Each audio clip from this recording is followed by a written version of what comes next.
First MCQ आपको दिया है in triangle ABC and triangle PQR in a 1-to-1 correspondence AB upon, एक बार आपको मैं ट्राइंगल ड्रॉ करके दिखा देता हूँ।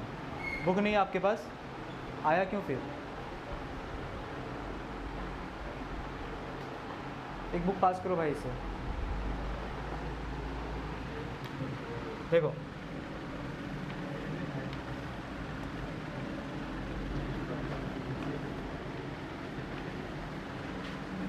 ये दोनों आपके ट्राइंगल है ABC और PRQ। अब इसमें आपको दिया है 1-to-1 करस्पॉन्डेंस में कि AB upon QR is equals to BC upon PR is equals to CA upon PQ। आपसे फिर पूछा क्या है, ऑप्शंस दिया है यहाँ पे आपको 4 ऑप्शंस दिया है। पहला ऑप्शन है आपको दिया कि triangle PQR similar to triangle ABC। दूसरा ऑप्शन है triangle PQR similar to triangle CAB। पहले देखो यहाँ पे ट्राइंगल PQR, अगर आप यहाँ पे PQR बोलते हो तो आप इस तरीके से जा रहे हो यहाँ पे PQR।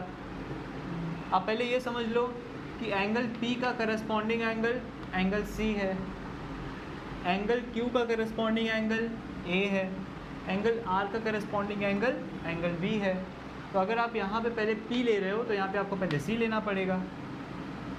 यहाँ पे अगर आप सेकंड नंबर पे Q ले रहे हो तो यहाँ पे आपको सेकंड नंबर में A लेना पड़ेगा। यहाँ पे अगर आप थर्ड नंबर पे R ले रहे हो तो यहाँ पे थर्ड नंबर में आपको B लेना पड़ेगा।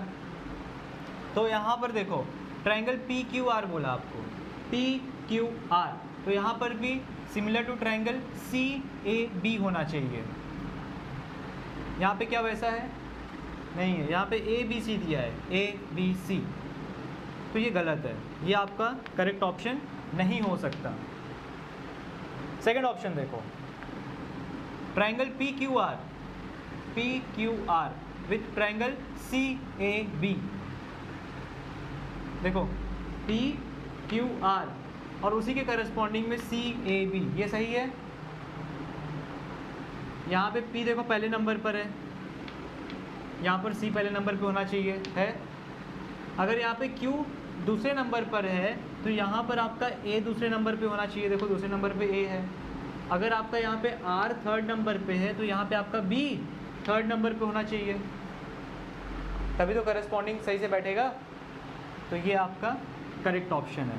अब ये करेक्ट ऑप्शन है तो बाकी के अगर आप दोनों ऑप्शन देखोगे तो वो भी गलत ही है, आप कंपेयर कर सकते हो खुद से, ठीक है। चलो आ जाओ क्वेश्चन नंबर 2 पे, ठीक है।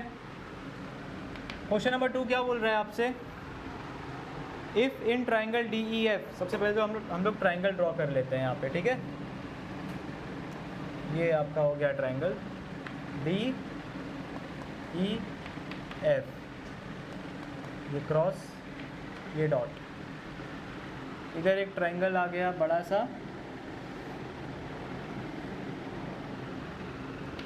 एक क्रॉस के साथ एक डॉट के साथ, RPQ। आपसे बोला क्या है अब यहाँ पे, in triangle DEF and triangle PQR angle D is equals to angle Q। यहाँ पे देखो दिया है एंगल D और एंगल Q क्या है, इक्वल है, बराबर है, ठीक है। Angle D equals to angle Q और एंगल जो E है आपका वो किसके बराबर है, एंगल R के बराबर। तो आपसे पूछा है then which of the following statements is false, मतलब ये 4 ऑप्शन में से कौन से ऑप्शन गलत हैं। चलो देखते हैं हम लोग। अब अगर दो एंगल, किसी ट्राइंगल का दो एंगल, एक ये पेयर और एक ये पेयर, दो पेयर अगर कॉन्ग्रुएंट हो जाए तो ट्राइंगल क्या होता है, सिमिलर ट्राइंगल। जैसे मैं और ये और सब लोग आपस में सिमिलर हो ना, नाक में 2 होल है, सबके नाक में 2 ही होल है ना, किसी की नाक में 2, 3 या 2, 1 है क्या, नहीं ना। 2 कान है, सबके पास 2 कान है। 10 फिंगर्स है, सबके पास 10 फिंगर्स है। एक्सेप्शंस होते हैं, किसी के पास 11-12 हो जाते हैं, किसी के पास कम भी हो जाते हैं, वो एक्सेप्शन है, अलग बात है। 2 आँख है, सबके पास 2 आँख है, तो सिमिलर है। लेकिन एग्जैक्टली सेम दिखते हैं क्या? नहीं, लेकिन है तो ऐसी चीज़ें ना सब, तो उसको हम बोलते हैं सिमिलर। आई बात समझ में? तो यहाँ पर देख लो आप पहले, तो ये ट्राइंगल और ये ट्राइंगल क्या है? Similar triangles. आपसे क्या बोला है? पहला जो ऑप्शन दिया है, बोला है कि EF upon PR is equals to DF upon PQ। देखो EF, ये रहा EF नीचे वाला, इसके करस्पॉन्डिंग में इधर क्या होगा?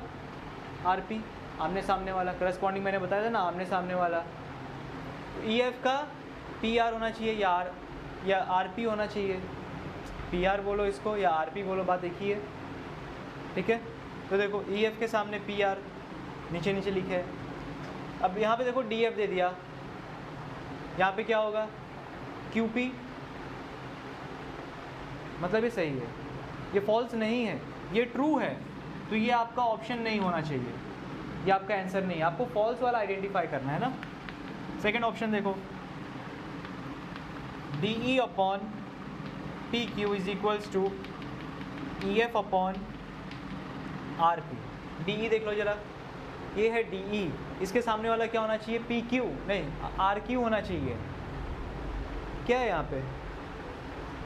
PQ, मतलब ये गलत है ना।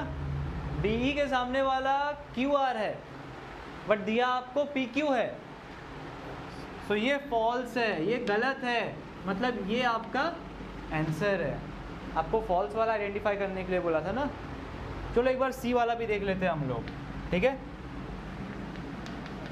DE upon QR is equals to DF upon PQ।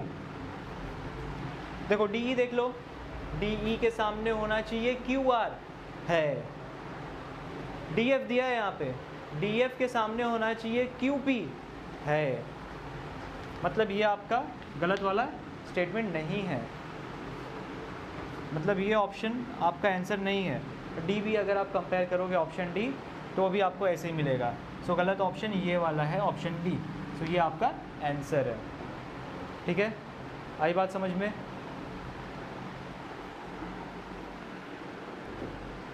आ जाओ थर्ड क्वेश्चन पे। क्वेश्चन नंबर 3 में सबसे पहले हम लोग डायग्राम ड्रॉ करेंगे।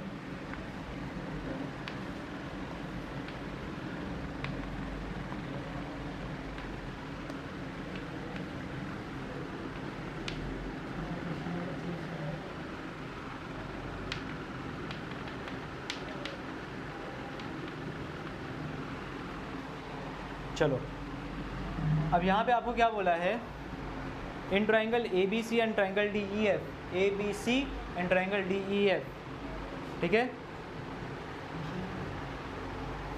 Sorry, question number 3, okay. So यहाँ पे आपको बोला है angle B is equals to angle E। ये वाला एंगल इससे इक्वल है, साफ साफ दिख रहा है ना, यहाँ पे एक, यहाँ पर एक, तो दोनों ये सेम है। और ये angle C will be equal to angle F, क्योंकि यहाँ पे 2 लाइन्स, यहाँ पर भी 2 लाइन्स, ठीक है। फिर यहाँ पे क्या बोला है? आपका जो AB है इक्वल्स टू 3 टाइम्स DE। जो आपका AB है वो DE का 3 टाइम्स है, मतलब ये जो AB है ये 3 गुना ज़्यादा बड़ा है DE से, ठीक है, DE से। सॉरी, यहाँ पे मैं F लिख दिया, ठीक है।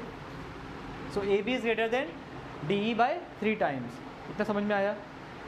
आपसे पूछा क्या है, then which of the following statements regarding the 2 triangles is true.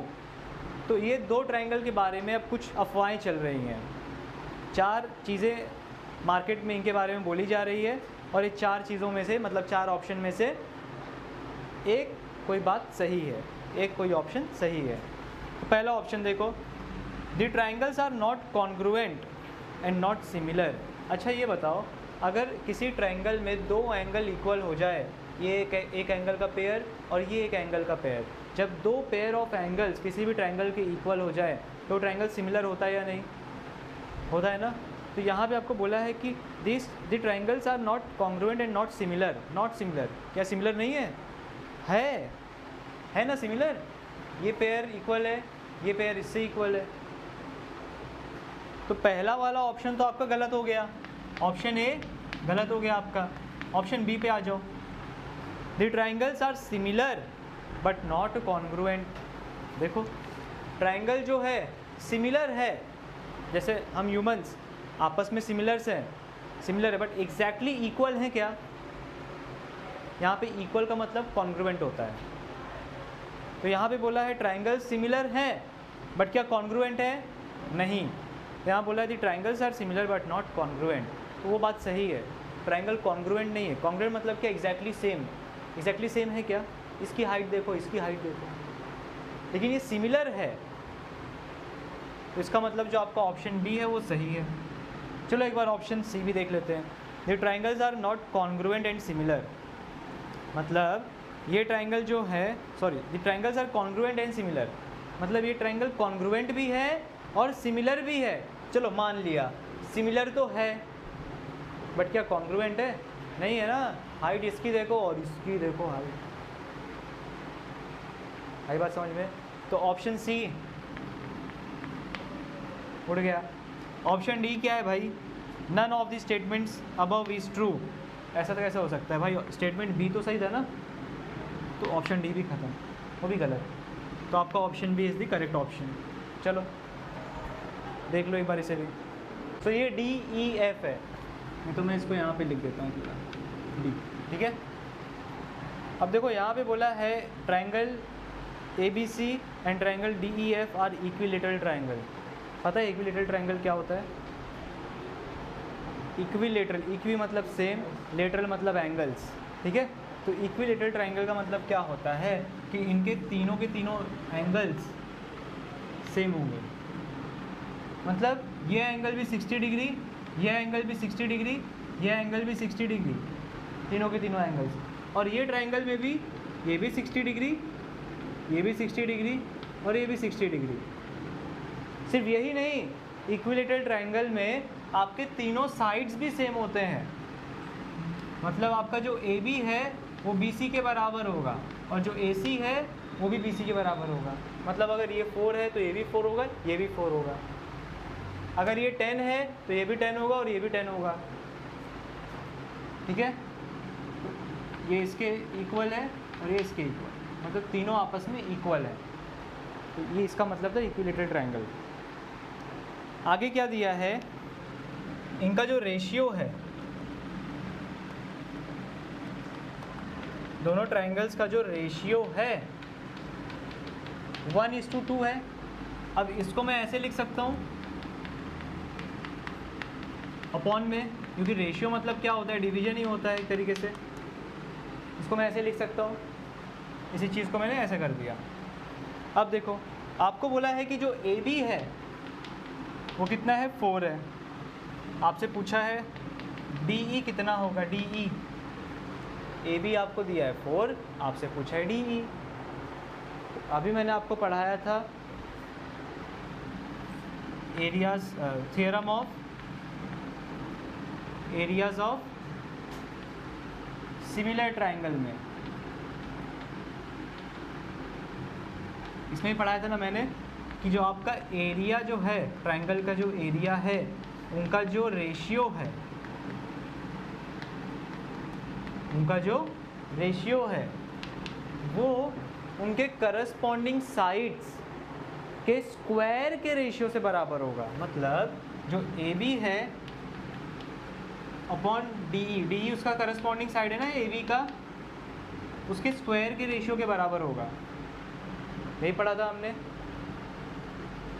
अब यहाँ पे देख लो, अब आपको दिया है triangle A B C, area of triangle A B C upon area of triangle D E F equals to 1/2। तो यहाँ पे मैं 1/2 लिख सकता हूँ इसकी जगह पे, क्योंकि ये किसके बराबर है? 1/2 के। तो यहाँ मैं 1/2 लिख दिया। अब देखो ए बी का, ए बी कितना दिया है? 4। तो यहाँ पे मैं 4 लिख सकता हूँ, 4 का स्क्वायर, और ये हो जाएगा डी ई। यहाँ पे देख लो अभी आधा पार्ट 1/2 मैंने यहाँ पे लिख दिया, यहाँ पर भी स्क्वायर हो जाएगा। अब एक और काम करते हैं, इधर ना ये जो स्क्वायर है इसको हम यहाँ शिफ्ट कर देते हैं, तो ये स्क्वायर रूट हो जाएगा। इतना तो पढ़ा होगा आपने। तो ये अंडर रूट 1/2 हो जाएगा और ये क्या बचेगा? 4/2। DE। अब देखो 1 का आप स्क्वायर करोगे 1 इंटू 1 तो भी 1 आएगा, 1 का आप रूट निकालोगे तो भी 1 ही आएगा, तो ये हो जाएगा 1/√2, मतलब 1 के ऊपर कोई असर नहीं होने वाला, नालायक एकदम, ठीक है। नहीं नालायक तो नहीं बोल सकते, मेरा लकी नंबर भी है ये, ठीक है। तो ये हो जाएगा 1/√2, ये आपका 4 है, ये DE। अब मैं क्या करूँगा, क्रॉस मल्टीप्लाई करूँगा, DE इंटू 1 क्या हो जाएगा DE, और ये दोनों को मल्टीप्लाई करूँगा क्या हो जाएगा 4√2। कुछ यूनिट दिया है, नहीं दिया है, तो हम लोग यहाँ पे लिख देंगे यूनिट्स। अच्छा देखो कौन सा ऑप्शन है 4√2, option number D, option D. So 4√2 option D आपका आंसर है। सिंपल था, जो हमने सीखा है उसी के ऊपर है सब कुछ, कुछ अलग तो है नहीं, नोट डाउन कर लो इसे भी। चलो क्वेश्चन नंबर 5 पे आ जाओ।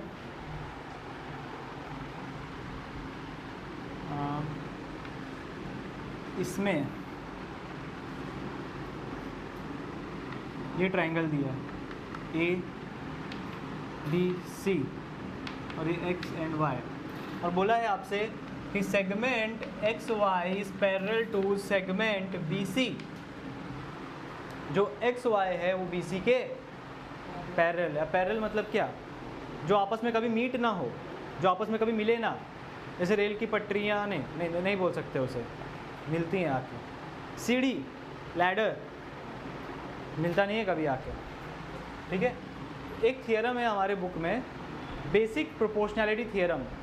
वो थियरम ये कहता है कि अगर एक ट्रायंगल है और ट्रायंगल के अंदर एक सेगमेंट आ जाए जो कि उसके एक साइड से पैरेलल हो, तो ये जो बाकी के दोनों साइड्स जो होते हैं ट्रायंगल के, वो डिवाइड हो गए 2 पार्ट में, तो उनका जो रेशियो होता है ना AX upon XB, AY upon YC, वो इक्वल होता है। ये थियरम वो कहता है। तो आपको क्या पूछा है, then which of the following statements is true. So पहला स्टेटमेंट क्या है, AB upon AC is equals to AX upon AY। देखो AB upon AC equals to AX upon AY, क्या ये थियरम के अकॉर्डिंग जा रहा है, ये वाला नहीं, BPT के अकॉर्डिंग नहीं जा रहा, तो गलत ऑप्शन। आपको ट्रू स्टेटमेंट फाइंड आउट करना है। Second one, AX upon XB equals to AY upon AC, गलत हो गया। अगर ये AY अपॉन AC, यहाँ पे AC के बजाय YC होना चाहिए ना, तो सेकेंड वाला भी रॉन्ग है। AX upon XB equals to AY upon AC, ठीक है। थर्ड वाला देखो, AX upon YC equals to AY upon XB, AX upon YC, ये तो पूरा गलत हो गया ना, इसके अपॉन ये ले रहे हैं और AY अपॉन XB ले रहे हैं, तो ये भी गलत था, ये भी गलत हो गया। ऑप्शन डी भी आपका बोल रहा है कि AX upon YC equals to AY upon XB, AX upon YC equals to AY upon XB, ये भी सही नहीं हो सकता, ये भी गलत है। तो इसमें सही क्या है, क्योंकि जो BPT के अकॉर्डिंग जो आपने सीखा था उसमें से कोई भी चारों नहीं है, ठीक है। तो चलो एक बार फिर से चेक करते हैं ऑप्शन नंबर ए को। ऑप्शन नंबर ए में देखो AB अपॉन AC दिया है आपको। अगर मैं AB को लूँ, समझ लो मैंने इसको ले लिया AX को 4 और मैंने XB को 8 ले लिया, ठीक है, और मैंने AY को 1 ले लिया और YC को 2 ले लिया, तो यहाँ पर क्या हो जाएगा, जो मेरा AB है, जो AB है, AB जगह मैं लिख दूंगा 4 + 8, ये 4 ये 8 अपॉन AC क्या है, ये पूरा 1 + 2 हो जाएगा, और आपका AX कितना है 4, आपका AY कितना है 1, इनको ऐड कर दो, ये 12, ये हो जाएगा 3, ये 4/1, 3 1 जा 3 4 जा, सो 4/1 इक्वल्स टू 4/1। तो ये इक्वल हुआ, ये दोनों आपस में इक्वल है ना, तो ये आपका जो ऑप्शन है ये करेक्ट हो जाएगा। आई बात समझ में? क्वेश्चन नंबर 2, इसमें आपको एक ट्रायंगल दिया है। इन ट्रायंगल ABC आपको कहा है कि D' C, इसका मतलब क्या होता है कि ये कोलिनियर है। कोलिनियर मतलब एक ही लाइन में। तो आप देखो point B, point D, point C, तीनों एक ही लाइन में लाई करता है ना, तीनों पॉइंट। आपको बोला है BD जो है ये 7 है, BD इज 7, BC जो है 20 है। आपको फाइंड आउट करना है area of triangle ABD upon area of triangle ADC।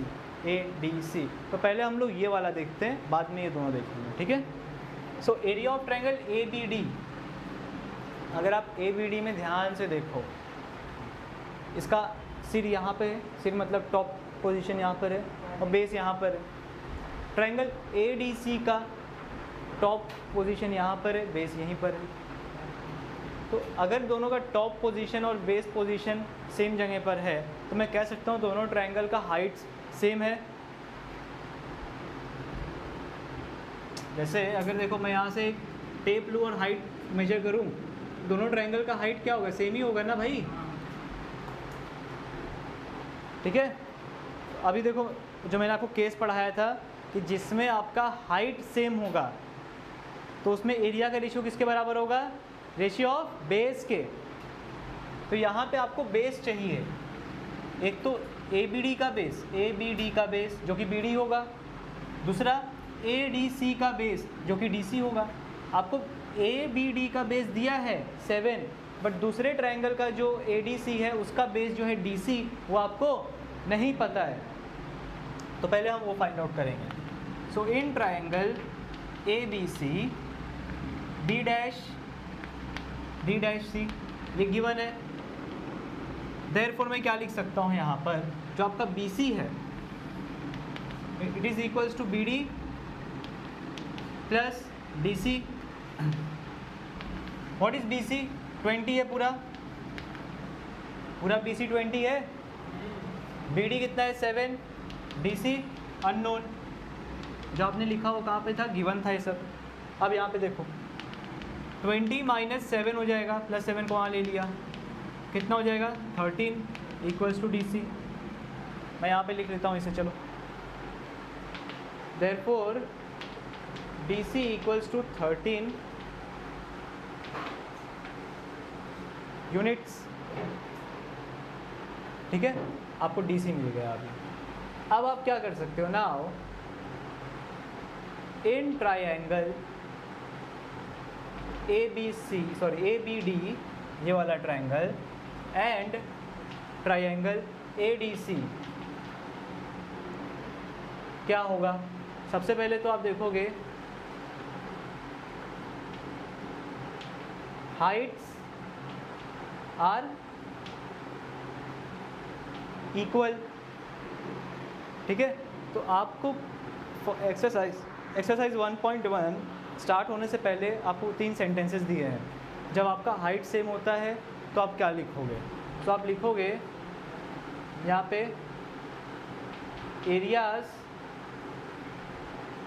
Ratio of area of 2 triangles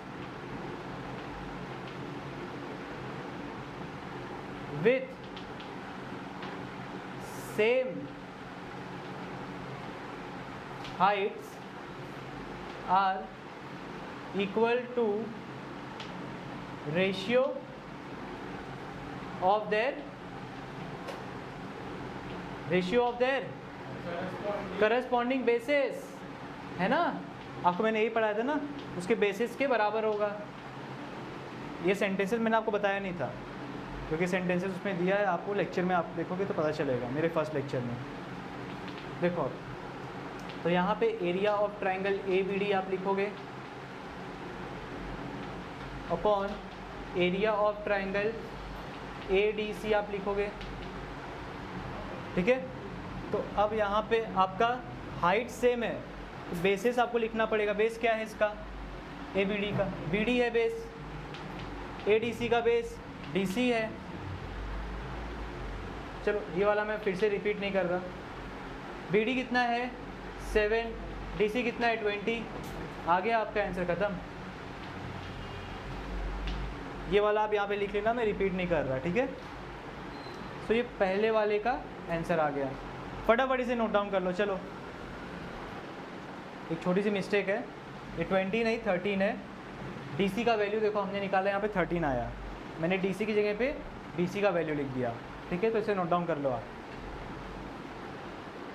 चलो तो अभी इसका फाइंड आउट करते हैं हम लोग, ट्रायंगल ए बी डी का और ट्रायंगल ए बी सी का। अभी देखो सब में सेम रीजन लगने वाला है, बिकॉज सबका जो बेसिस है वही अलग है और हाइट सबके सेम है। तो मैं यहाँ पे लिखूँगा सिमिलरली इन ट्रायंगल क्या था A B D and triangle A B C, क्या हो जाएगा triangle A B C, sorry area of triangle A B C, A B D है, बार बार मिस्टेक हो रहा है, upon triangle A B C. देखो ए बी डी ये है, इसका बेस क्या है बी डी, और जो दूसरा ट्रायंगल है ए बी सी, इसका बेस क्या है बी सी। तो यहाँ पे क्या हो जाएगा, बी डी कितना है यहाँ पे 7, आपका बी सी कितना है 20। और ये चीज़ मैं वापस से रिपीट नहीं कर रहा हूँ, यही सेम चीज़ आपको यहाँ पे लिखना है, ठीक है। तो दूसरे का आंसर भी आ गया। आई बात समझ में? इतना आगे आ जाओ।